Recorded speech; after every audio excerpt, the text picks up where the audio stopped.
Welcome back to the NASCAR Canadian Tire Series. Don Thompson Jr. leads the Kodak 250 here on lap 160.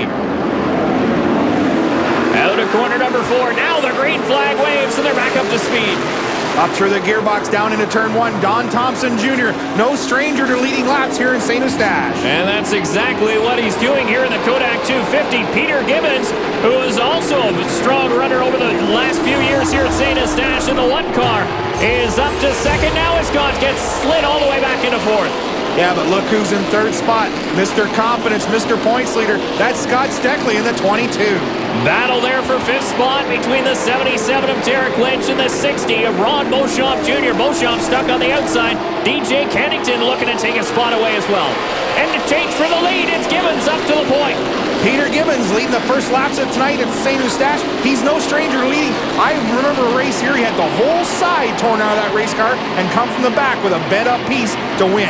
Look who's getting racy as well. DJ Kennington in the 17 car up to 6th, chasing the Allied Steel Building 77. And there is J.R. Fitzpatrick in the 84. Side by side with the 60. They bump and hang on to it. J.R. Fitzpatrick driving a dirt-style car in the 84. Well, talking about a bent-up piece, J.R. has been in the fence backwards. They've adjusted on it, he's raced it, and now he's driving the wheels off it, trying to get that Chevrolet to the front. Watch his hands. Feathering the throttle. He's hard on the gas down the straightaway. He's doing a great job with a bent-up race car. He's wheeling that thing off the corners. You watch him go full lock to the outside as J.R. Fitzpatrick tries to hang on to it and tries to chase that man, your leader, Peter Gibbons, with Don Thompson Jr. in the 4 car chasing. Wow, look at the action off of turn 2. The 4 into the 1, the 22 into the 4. Nobody lost a spot. Steckley sits 3rd right now. Taunts with his crew chief, Greg Gibson.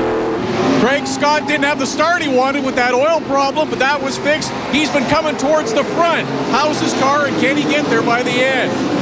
He's complaining about being a little bit tight, but he's still faster than the 1 and 2 in front of him, so can't be that bad. Yeah, can't be that bad, that's for sure. Got a driver complaining the thing's a little tight. They've come from shotgun on the field, sitting 3rd, and they're definitely... Whoa! Trouble off of turn 2.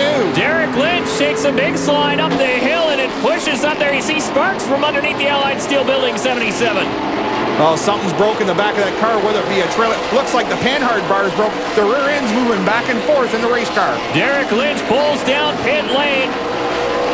And to the attention of his crew, but from inside the top 5 was the 70-17. He will go a lap down as the leaders come through 3 and 4. There is Peter Gibbons in top spot, and Andre Corsol goes around. Caution flag flies. The CarQuest number 5 goes around, and caution here as this will bunch the field back up. We talked about at the top of the show, all the local heroes in this race tonight, and so far they're all having misfortune at St. Eustache. Up on jack stands is the 77. We're here a broken panhard bar bracket of that car as we'll take a look at the Mopar Fast 5. Scott Steckley, John Gunn, DJ Kennington, Ron Beauchamp Jr., and Brad Graham, all in Dodges and all inside the top 10. Yeah, what a Mopar night for sure. But here we come to the restart. A pair of Chevrolets up front. Peter Gibbons on the inside. That potent number 4, Don Thompson, on the outside. Slowly coming to take the green. They do. And who gets to the stripe first? It is the 4 of Don Thompson Jr. Down the backstretch, side by side. Peter Gibbons got the preferred line, but they're still side by side. Gibbons on the inside, looking to take back the lead. Don Thompson Jr. battling hard on the outside. Scott Steckley in 3rd, waiting to see how this plays out. Gibbons will lead him to the line, but caution flag comes out. Well, we got the 95 car. Simone sitting on the inside of the racetrack in turn 2, and that brings out the caution. So Don Thompson Jr. had led the last fully completed lap. That means he will sit first when we take the restart here in the Kodak 250. So big change of events here at the front of the pack. Huge crowd being well entertained here at St. Eustache. We'll take a look at the top 5, or the only 5 Quebec-based NASCAR drivers. How about Patrick Leperle sitting 10th? Great run for him today. Well, he's got a lot of laps of this place in several different styles of automobile. So there is Don Thompson Jr. at the front of the field. The green flag waves once again as we get back up to speed. Thompson jumps out to an early lead on Gibbons this time. Gibbons is out in that high line, and Steckley's right there, kitty by the door, saying, thank you very much. Steckley on the inside. Kennington's following that 22. He knows who's quick here at St. Eustache, and he's going to follow up, and Gibbons slams the door on the front chute. Gibbons, no stranger to muscling his way into positions. He's able to steady off that 17. Oh, Thompson's car backfiring out the pipes. Everybody stacks up.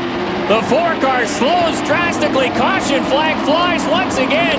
And Don Thompson Jr. well off the pace on the 4 down the back straightaway. Steckley got into him. Look at the damage on Gibbons' car. Well, we can hear it. He's go by. The thing just pop, pop, pop, pop, pop, pop. Something's wrong with the ignition or the exhaust. Something's definitely amiss in that Chevrolet power plant. There, you can hear it there. Look at the damage on the 1 car. Here we are, off of turn 2, hard on the power. See the backfire out the pipe? We stack up. Steckley gets in the back. Gibbons gets in the back of the 22. It was, oh, just mayhem. Listen. Thompson's got his hand in the air trying to wave to get everybody out of the way, but it didn't happen. Don's in the Canadian Tire pit.